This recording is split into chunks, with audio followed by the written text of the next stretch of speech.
everyone, how are we all? Hope you're all doing well. Picking some blocks, doing some hacking, and as always keeping it plenty legal. Since the weather's semi-decent today, we actually got blue skies, I thought I'd bring you videos from outside, standing out the backyard here. So, as you know, I've been flat out. I've had a lot of stuff going on recently, which has kind of knocked my videos back a little bit and stuff like that. But I've been working on a possibly new product, or two, I should say, for the website. Now, as you know, we do physical penetration testing, we do non-destructive entry, we also do cyber, and we look into the world of cyber as well as physical security side of things. And one of those things is hacking Wi-Fi and doing some hacking stuff. And we all know the Deauthers. You've all seen me actually build this one. So this is the Monster V6, a great little Deauther. If you're into some basic Wi-Fi hacking style stuff. So you got your basic commands like deauth attacks, being the Deauthher, where you can send deauthentication packets to devices and disconnect them from the Wi-Fi. You can also launch a beacon attack where it puts out fake APs, like it makes it look like there's a heap of routers around you when there's not, and when people click on them, it doesn't do anything. And there's also the probe attack, where it sends out packets of probes, probe packets to try and get devices, to think they can connect to it, which that actually helps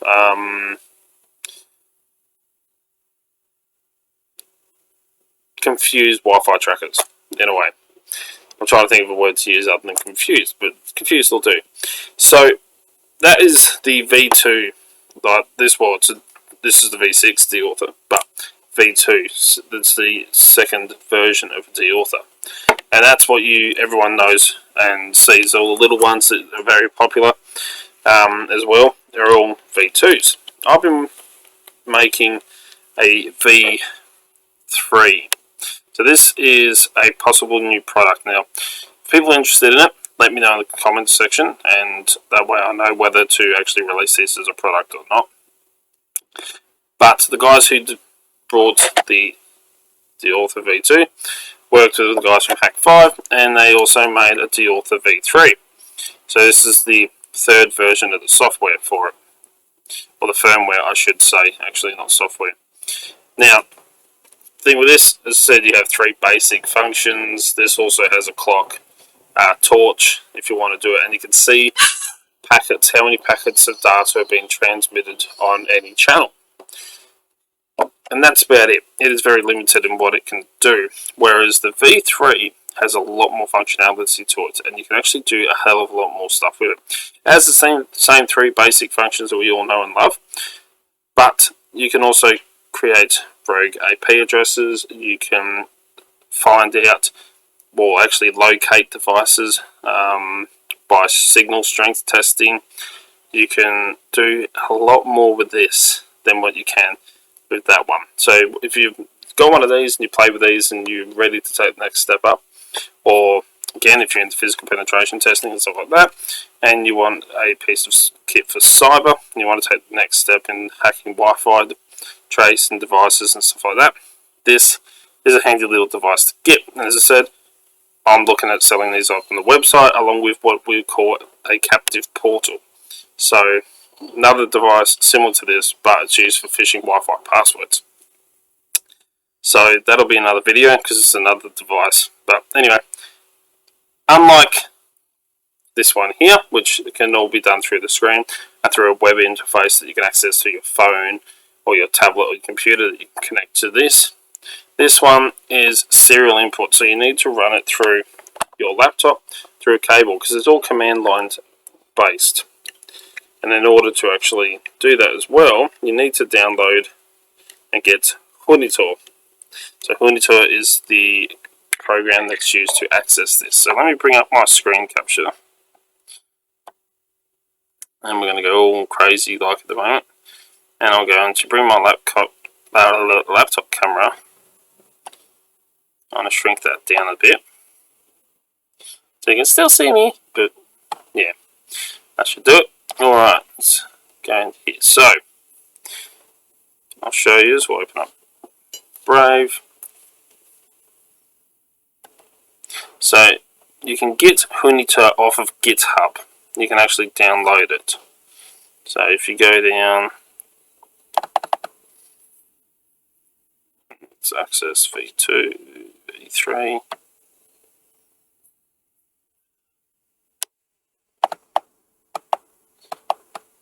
So you can access it using serial.huni.me, which is their web-based terminal, but this still needs to be plugged in to actually access it. Or you can download Hunitor itself, which you just click on the, let's get rid of these notifications from Brave, to which you click on here and you can actually download it. So I downloaded the one for Windows, which is down here. And if I open it, I'll take a quick sip of coffee. Let's bring this up full screen. So here is the command. So it's all command line based, and it's actually very simple to understand and work out the command lines for it. It's not complicated at all. But as you can see here, it says make sure the USB connection works and necessary drivers are installed. I had no problems with mine. Plug your Deauther in or type in the port ID name. So if you already have your Deauther plugged in, then you'd have to type in the COM port that it is connected to. For this one, it's COM port 7, or COM 7. But if you don't have it already plugged in, you can just plug your USB into the same USB port that you always plug it into, and it'll automatically bring it up and load it. So as you can see, this is version 3. This is a tool. There's neither good nor bad. Use it to test and study, and never use it to create harm or damage. Which goes without saying, that's why I always say keep it bloody legal. And stuff like that. So, there's two ones we can run here. Now, one of the first ones I'm going to type in, just so I don't dox any information about the Wi-Fi devices around me, or my own setup here at home. I'm going to type in demo on. So demo mode on. So demo mode is activated. So this will block a lot of information.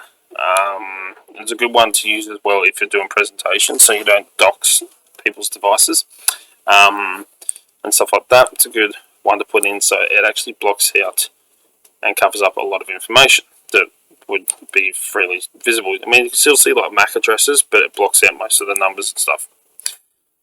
So we have two ones. We can type in start, which will bring up your basic Deauther box, your basic Deauther commands that you would get on this one here. But we're not going to go into that. We're going to type in, first one I want to show you is to make sure your device is working properly. Type in chicken. If you type in chicken, it will bring up an awesome picture of a chicken with the space helmet on. So then you know your device is working correctly on your computer and stuff like that. Now we're going to type in help. Now help is going to bring us up the list of commands. As I was saying, this is all command line. Done. So as you can see down the bottom here, demo mode. So we've typed it on, which, as I was saying, blocks a lot of information, so you don't dox. We can create this AP here, down the one up just from demo mode, so second from the bottom. So this is where you can create, or it says start an access point, you can create a rogue AP. So I created one the other night playing around with this. You create a rogue AP, so it looks like you've created this router there that people can connect to. Then when they try to connect to it, it comes up with a phishing page, which isn't as good, doesn't look anywhere near as believable as the one for the captive portals that I'm going to be making, hopefully selling as well, depending on if people are interested in them. So it's not quite as good, but people click on it, they type in a password, and it actually brings up on your computer here the password that they're typing it from and what device they're on.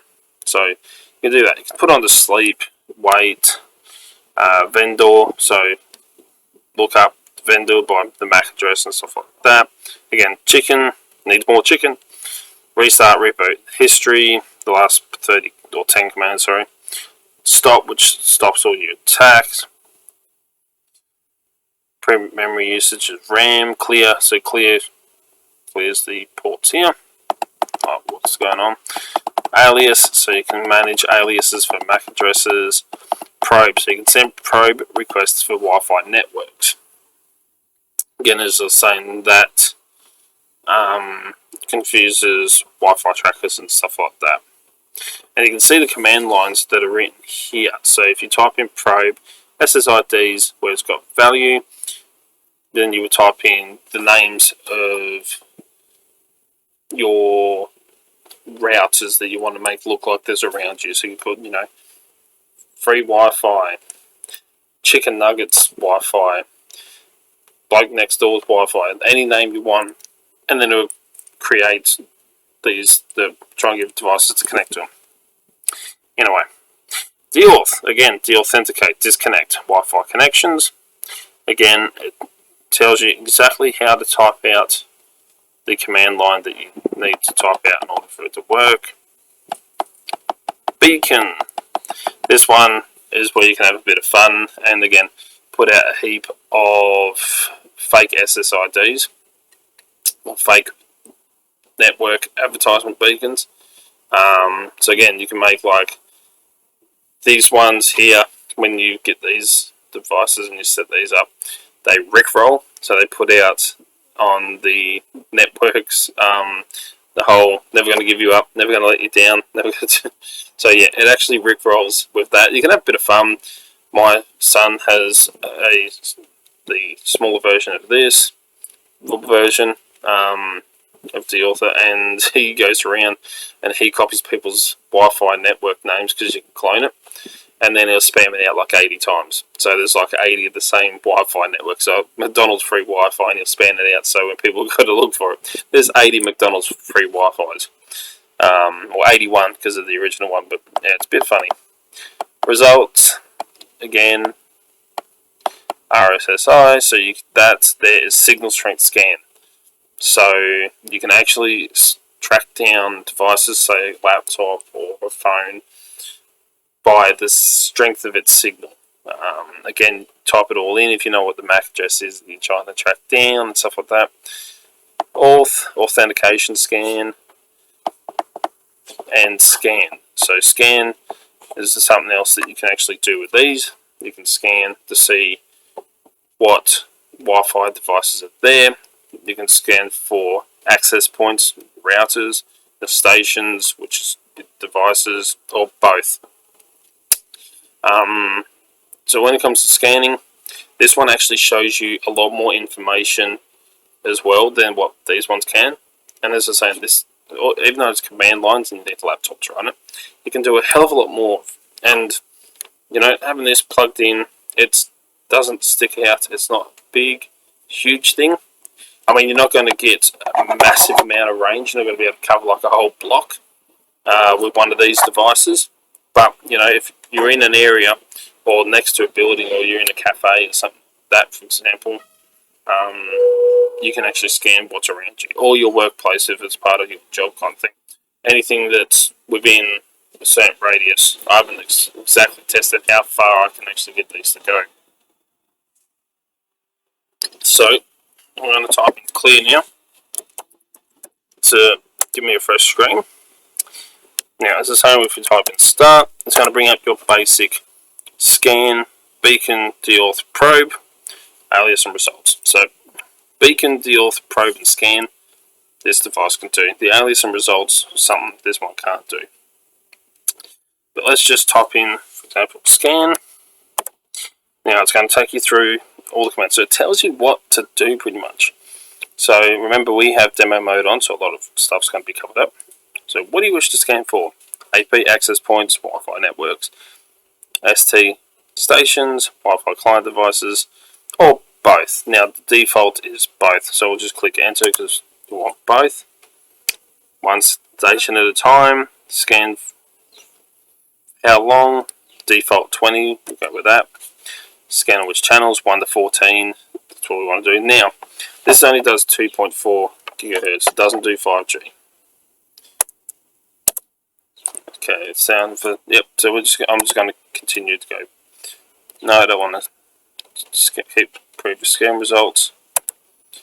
Now it's going to go through and scan what it can sniff and find nearby.